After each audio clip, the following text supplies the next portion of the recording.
Cuéntenos cómo están todas las actividades, cómo fueron justamente las actividades de la Fundación en el marco justamente de los 50 años de Yo el Supremo. Bueno, realmente este año ha sido sumamente productivo en ese sentido. Hemos tenido muchísimas actividades. Tenemos convenio con la Universidad de la Central, con la UNA, con la Universidad de Rosario, con la UNIBE, con la UNAE de Encarnación, y con todas ellas hemos hecho lindos programas donde se ha leído el Supremo, aunque la gente diga piense que es difícil, pues Sí. estos alumnos no solo la han leído, la han representado, han hecho trabajos hermosos. Y también lo hicimos, también tuvimos mucha actividad en el exterior. Estuvimos en Lisboa con la Fundación Saramago, también tuvimos allá una conmemoración por los 50 años. También en Madrid, en el Instituto Cervantes. Eso fue algo realmente muy especial, muy emotivo, porque ese edificio antes era un banco, el Banco de España y Río de la Plata, tenía sus cajas de seguridad. Y ellos han conservado esas cajas, pero en vez de guardar dinero, guardan tesoros culturales. Entonces, este año, en octubre, el 1 de octubre, hemos ido a introducir dentro de una de esas cajas, la 903, objetos personales de Roa Bastos.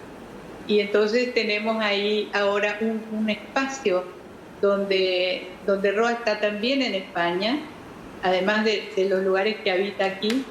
Es su departamento, un museo que está próximo a inaugurarse este principio del año próximo en salones de la Organización de Estados Iberoamericanos. Y seguimos, tenemos edición especial por los 50 años de la novela, en tamaño grande de lujo y también en tamaño normal de rústica. Realmente se ha hecho muchísimo alrededor de estos 50 años. No paran las actividades.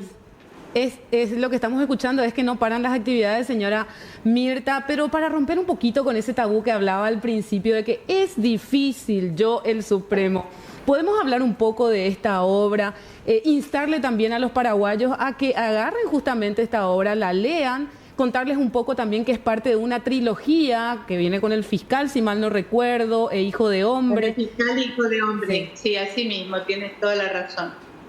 Por cierto, que mi recomendación es leer primero Hijo de Hombre. Creo que es una novela que, además de que es una novela, se puede leer independientemente cada capítulo, porque cada capítulo en sí mismo es vamos a decir, una historia terminada.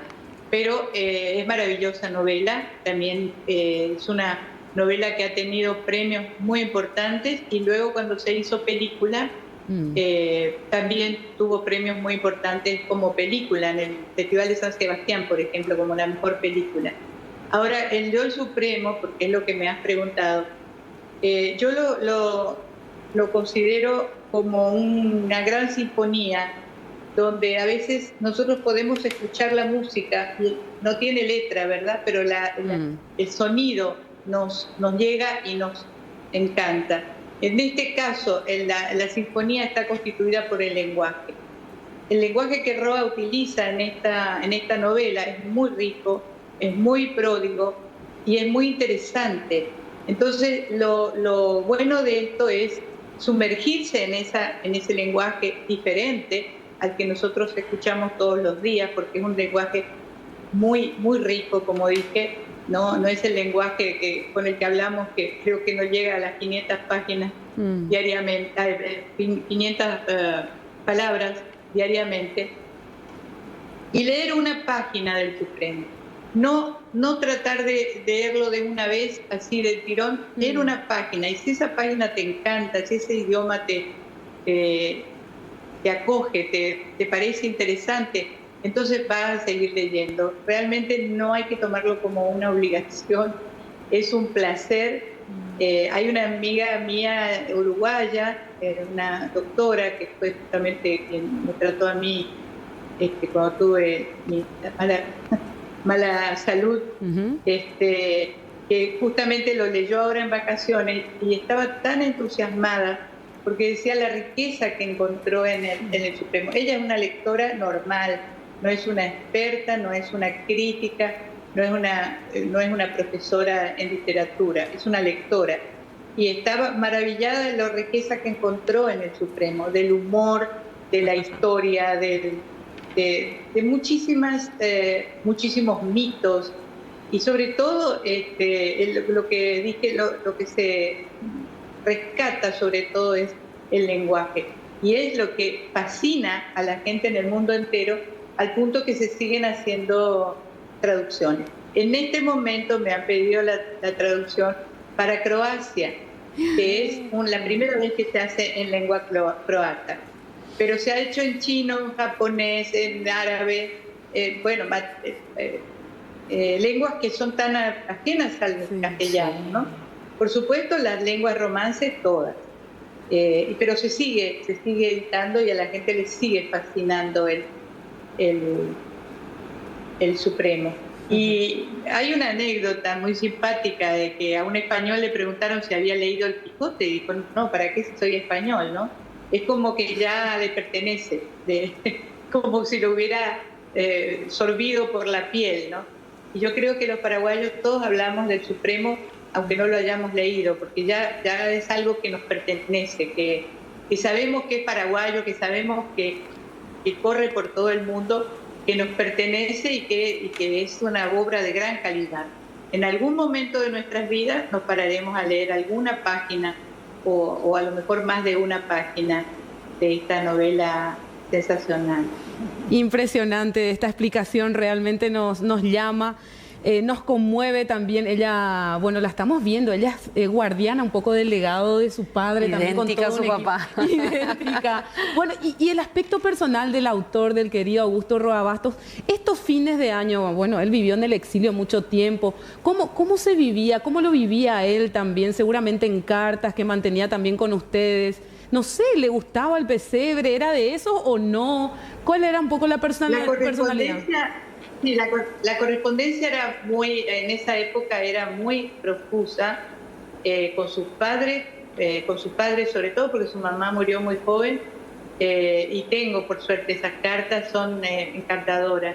Sí, él era de una familia muy católica y por supuesto había el pesebre y había todo este rito de la Navidad. Luego, como todos, se fue un poquito apartando tal vez un poco de eso, pero nunca de los mitos guaraníes. Siempre cultivó más el apego a lo que él llamaba lo más auténtico, ¿no? Porque, bueno, como sabemos, nosotros ponemos el arbolito, pero sabemos que el arbolito no es de nuestra cultura. Claro. Bueno, y el pesebre, recuerdo que cuando yo me vine a pasar la Navidad aquí con él, que fue la última Navidad que pasamos juntos, pusimos el pesebre. Yo lo hice un poquito de temor, no sabía si le iba a gustar, y lo fui poniendo así, y tenía una carreta, o sea que realmente lo había puesto antes, ¿no? Había una carreta y estaban las figuras y todo, y dije, bueno, voy a hacer el pesebre a ver qué dice, ¿no? Y estaba muy contento, y preparé en esa noche de Navidad, que estábamos muy los más íntimos y con la empleada que lo cuidaba, un pavito, una pavita, y mientras hacía el relleno y todo, le di el caldo, ¿no? que soltaba ese animalito, y me decía, realmente nunca había había tomado un caldo tan exquisito. Dice, qué bueno que es la Navidad para tomar este caldo. Así que de alguna manera pudo festejar esa última Navidad. Lamentablemente después vino su partida física, que ahora el año que viene se cumplen 20 años. 20 años, 2005. 20 años. ¿Qué es lo que más extrañas de tu papá, Mirta? Sí. Tenemos un programa enorme para conmemorar estos 20 años. El año que viene ya les voy a contar con más detalle. Y extraño mucho no poder consultarle y preguntarle cosas, porque él parece que todo lo sabía. Tenía una virtud que era captar muy rápidamente el estado de la gente y sabía qué decir en ese momento, ¿no? Ese era un don que él tenía, casi telepático, de captar cómo se siente uno y qué cosas le podían decir a uno para salir de ese o aliviar ese momento. Y yo recuerdo que una vez yo tenía 13 años y 14 años y dije que iba a dejar de estudiar, que ya no iba a seguir estudiando. Y él me citó en una confitería en el centro y nos invitó a tomar el té y muy así de amigo me empezó a hablar de lo que era, que yo tenía la libertad de no seguir estudiando si quería, eso en ningún caso me lo discutió, pero me habló de tal manera que ojalá yo me acordara exactamente esas palabras para poder meterlas en una cajita y venderlas, porque realmente me convenció de que sí, de que tenía que seguir estudiando, sin decirme, sí, tú lo vas a hacer, tienes que hacerlo porque tal y cual, sin insistirme, sin obligarme, sin condicionamiento. Me convenció de que era lo que más le convenía. Sí. Qué hermosa anécdota. Esa forma... ¿Perdón? Qué hermosa anécdota, señora Mirta. Estamos muy atentas acá a todo lo que va contando. Y me consulto porque, bueno, están preparando un 2025 importante para recordar más todavía a este gran autor del Paraguay. Roa Bastos al cine. Para mí que es urgente llevarlo al cine nuevamente, porque ya estuvo, si vamos al caso.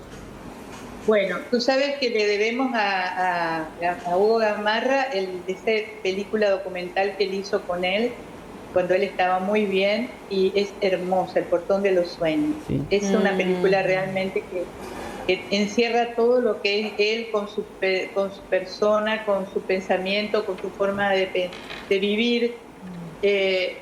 Habla de la ecología, de la mujer, de la literatura, habla de todo en esta pequeña obra que para mí es muy grande.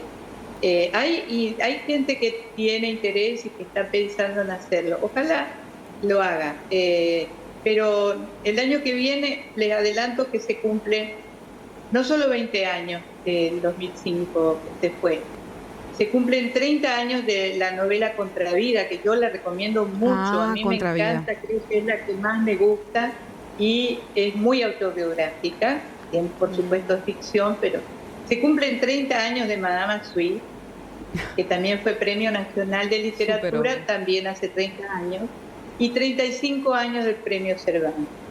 Entonces tenemos todos esos motivos para conmemorar, celebrar y recordar a Roa Bastos. Esperemos que puedas venir hasta nuestro estudio, Mirta, para comentar a todos nuestros televidentes también lo que va a ser la agenda, el itinerario de estas actividades por los 20 años, también recordando y conmemorando a tu padre. Con mucho gusto, y les voy a avisar cuando se inaugure el espacio Roa Bastos en la OEI, que va a ser una muestra un poco de su vida, de sus objetos, de su pequeña historia, ¿no? Para que él eligió venir a Paraguay, dejar todo su otra familia que había formado allá, su biblioteca, que él dice que cuenta las bibliotecas por los exilios perdidos, las bibliotecas perdidas por los exilios. Dejó todo porque él quería estar acá en Paraguay y llegó aquí a hacer lo que yo llamo su obra no escrita, porque él se empezó a relacionar con la gente, a dar conferencias, a relacionarse con los chicos, con los jóvenes, a los que le tenía muchísima fe.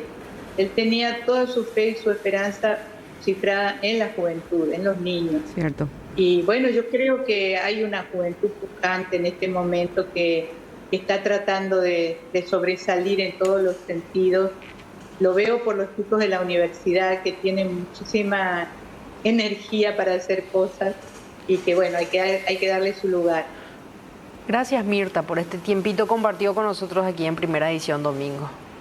Muchísimas gracias a ustedes por ofrecerme esta oportunidad de que lo recuerden al papi y bueno, y que se enamoren un poquito de alguna de sus novelas, que vale la pena, y si no se animan, hay cuentos, los cuentos del Trueno entre las hojas, y otros cuentos, porque en la editorial Servilibro hemos editado toda la bibliografía de Roa y hay cuentos desde 16 páginas en adelante, así que hay para todos los gustos. Y los cómics también, los cuentos están en cómics.